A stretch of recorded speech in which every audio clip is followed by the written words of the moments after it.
السلام عليكم ورحمة الله تعالى وبركاته. مشاهدينا الكرام، مرحبا بكم في القناة ديالكم. اليوم ان شاء الله غادي نحاول نعطيكم واحد الساندويتش بالدجاج اللي كيجي زوين ان شاء الله. نصوبوه من داك الخبز العربي الرقيق ان شاء الله. غادي نصوبوا الخبز ديالنا ونصوبوا الساندويتش ديالنا بطريقة مميزة جدا. ومرحبا بكم. نتمنى منكم تستفدوا من هذا الفيديو. دائما تشجعوا القناة ديالكم باللايك التشجيعات ديالكم والتعليقات ديالكم ان شاء الله. مرحبا بالجميع. المقادير ديالنا هما كالتالي: 400 غرام ديال الفورس، 250 غرام ديال السميده الفينو الرقيق، عندنا خميره 21 غرام، الماء دافي، وعندنا البصل الجاف، وعندنا ايضا الثومه، عندنا الكوزه الصحراويه والحار المكسيكي ان شاء الله. شويه الحار وشويه الكوزه مطحونه باذن الله. هنا غادي نشوفوا عندنا مطيشه اللي غادي نستعملوا في لاصوص، وعندنا البصل الاخضر والاحمر، ولا عندنا الفلفله الحمراء والخضراء، وعندنا البصل، وعندنا الزيتون، مطيشه ايضا، شويه القزبور، شويه ديال الخس مغسول مزيان، وشرائح الدجاج باذن الله. غادي نمشيو ان شاء الله مباشره باش نعجنوا العجينه ديالنا. هنا نديروا الفرص ديالنا ملي درنا السميده نزيدوا الفرص. غادي نديروا لي زانغريديون ديالنا كلهم تقريبا. غادي نجيبوا الماء دافي، ونجيبوا ايضا الخميره، شويه الملحه. اولا نديروا شويه الملحه، غير شويه. نضيفوا شويه ديال الزيت النباتي، تقريبا واحد 50 غرام ديال الزيت، العجينه ديالنا باش تجينا رطبه ان شاء الله. الزيت يكون نباتيه بطبيعه الحال. هنا غادي نجيبوا واحد شويه ديال البافو، غادي نضيفوه باش العجينه ديالنا تكون مميزه ان شاء الله. شويه ديال البافو درناه، درنا واحد الكميه غادي تكون واضحه ان شاء الله. بطبيعه الحال نضيفوا شويه الماء سخون، وغادي ناخذوا ايضا شويه ديال غادي ناخذوا ان شاء الله شويه ديال الخميره، نديروا لها الماء سخون. ها هو غادي نخويو عليها الماء، نحركوها مزيان ونخويوها فوق العجينه ديالنا. دائما الماء يكون دافي باش تجينا الخميره سريعه في العمل ديالها ان شاء الله. ونضيفوا شويه الماء ونخليو العجين ديالنا يتعجن مزيان. خصو يتعجن مزيان الا بغيتو تحصلوا على نتائج مزيانين ان شاء الله.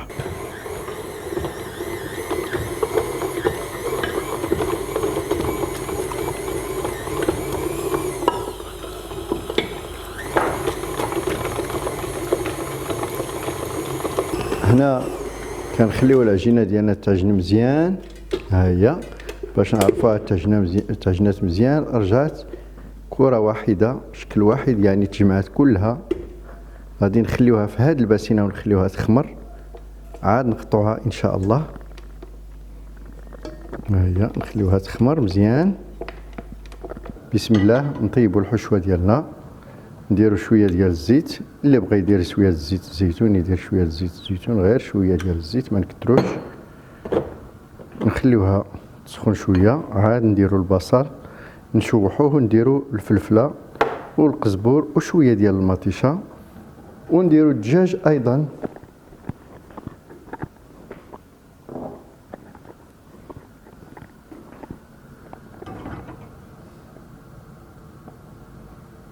غير تسخن شويه ان شاء الله. نديروا الدجاج ديالنا والبصله هما الاولين، ونديروا شويه د العطريه، نديروا الدجاج ديالنا، ونديروا معاه البصله، ونديروا شويه ديال القزبور،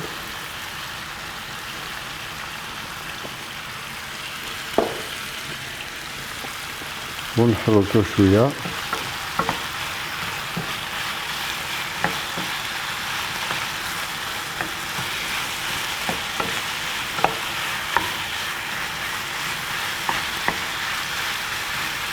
مرة نحركوه. غنديروا الملحة، غير شويه ما نكتروهاش.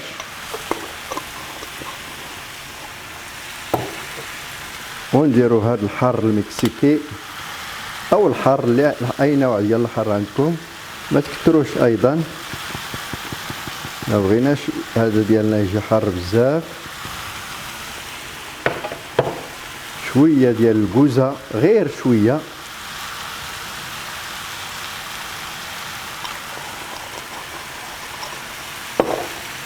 وشويه ديال البصل المجفف كيعطي واحد الكو زوين،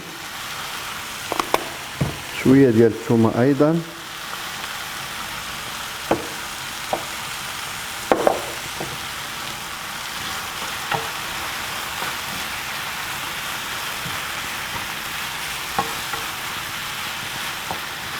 شفتو درنا غير شويه ديال الزيت تكفينا، ما نكتروش الزيت.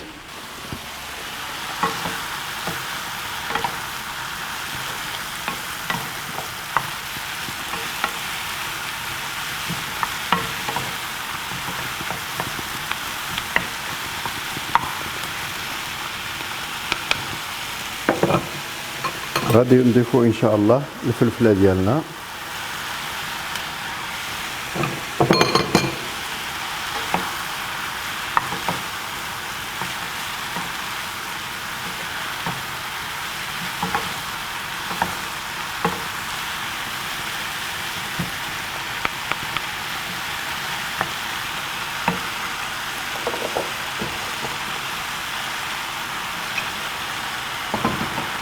غنضيفو لي طوماط ديالنا مطيشه. هذه غادي نديرو معها في الساندويتش خضراء، ونديرو طايبه شويه مشوحه شويه مع هذا الشيء ديالنا ان شاء الله.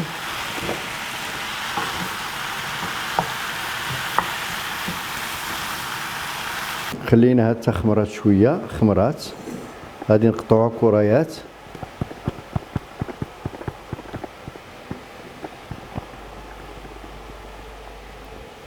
صغار شويه ماشي كبار بزاف، غير باش نصوبو دي بتيت ساندويتش ان شاء الله. غادي نصوبو الخبز العربي اللي غادي نعمرو ان شاء الله، اللي كيكون خاوي من الوسط. درنا البافو، شفتوا المنظر اللي كيعطيها البافو، يعطيها مذاق ايضا زوين. الخبز ديالنا ها هو خمر مزيان، كنسرحوه بالطول، كنعطيوه واحد شويه ديال الطول ونبداو نطيبو فيه ان شاء الله. كنشعلوا البوطه ديالنا، كنديروا عافيه متوسطه صغيره ما تكونش مجهده، ونحطوا المقله ديالنا وناخذوا شويه ديال الزيت، شويه غير شويه، ندوزوا واحد الكعيب بحال هكا، ونبداو نطيبو ان شاء الله. نسرحوا ونحطوا مباشره. غادي نرقوا الخبز ديالنا باش يجي بحال الورقه، نديروه رقيق بزاف،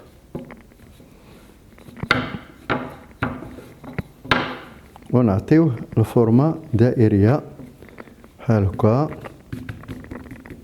نحاولوا نقادوه مزيان.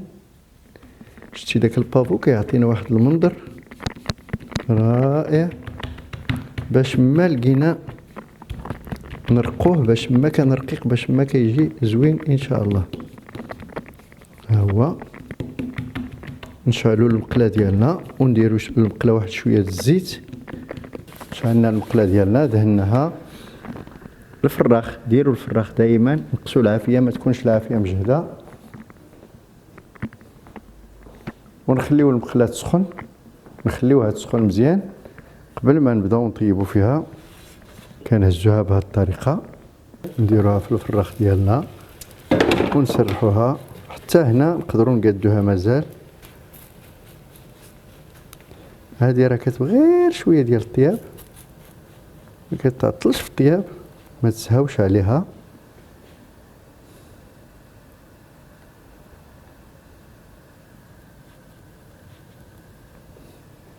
غير تصهد من ديك الجهه نقلبوها، ها هي، ومره اخرى نقلبوها 2 خطرات ولا 3.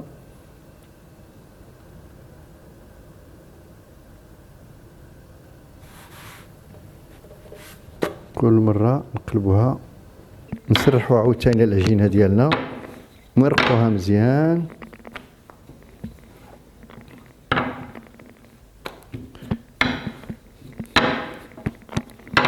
ونحاولوا نقادوها دائما، نقادو الورقه ديالنا تجينا دائريه.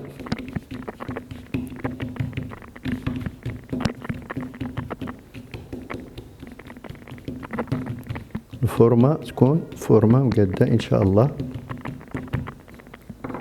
وناخدوها عاوتاني للمقله ان شاء الله هكا ان شاء الله. ما نخمروهاش باش خصها تكون رطبه باش خصها لينا. الا ما كتناش راه ما غاديش نديرو فيها. نطيبوها مازال شويه من ديك الجهه، هاد الجهه مزيانه. كنلوحوها في المقله ديالنا، كنحاولوا نقادوها مزيان، دائما نعطيوها فورمه زوينه ونخليوها طيب ان شاء الله. هنا كنقلبوها عده مرات كتجي رطبه.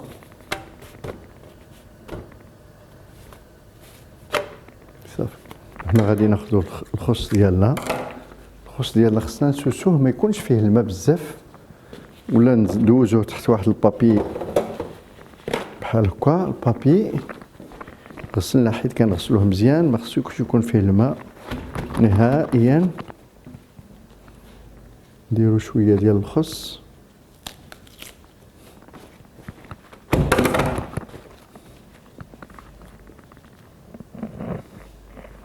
وغادي نجيب واحد المعلقه باش نديرو لا يعني لاصوص ديالنا اللي صوبنا، الحشوه ديالنا ها هي.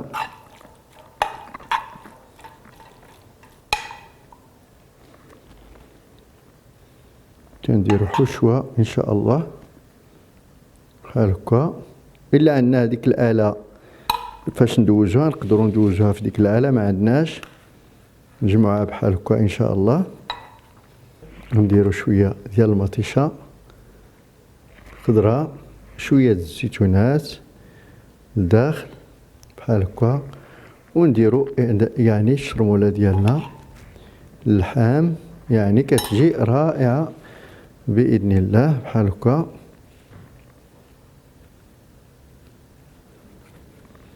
كنزيروها ونجمعوها مزيره بحال هكا. وعندنا شويه د الفرماج، شويه د لا بيشاميل مع شويه د لا مايونيز، خلطناهم بجوج باش نعطيوهم الساندويتش ديالنا، نعطيوه واحد المذاق رائع ايضا من الفوق. كندهنوه غير بشويه ديال هاد الدهنه من الفوق بحال هكا. كنديرو شويه ديال الفرماج ان شاء الله بحال هكا، يجي لاصق فوق منه، كيجي ساندويتش رائع باذن الله بهذه الطريقه اللي كتشوفوا قدامكم هكا.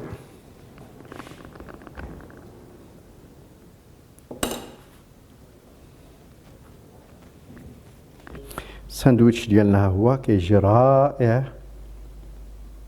كنديروا البافو في الخبز كنعجنوا مع شويه البافو، كيجي زوين رطب رائع بمعنى الكلمه. نتمنى منكم هاد التجربه تجربوها، غادي تنجح معكم، ويمكن لكم تبداو تصوبوا في رمضان ان شاء الله ومن غير رمضان باذن الله. الساندويتش المذاق ممتاز بالطريقه باش صوبناه، غير طبقوا معايا الطريقه مزيان وغادي تحصلوا وديروا دوك العطريه اللي درت ان شاء الله، غادي تحصلوا على واحد المذاق رائع جدا جدا جدا. نتمنى لكم اخواني اخواتي كل التوفيق، مرحبا بكم. هذه قناتكم، دائما كنحاولوا يعني نعطيكم اشياء جميله، خص غير التشجيع ديالكم شويه ان شاء الله. دائما حنا معكم. اللي عنده شي مشكل او شي حاجه في المثال اللي بغى يسول على شي حاجه مرحبا به، ما كاين حتى مشكل نجاوبوه ان شاء الله.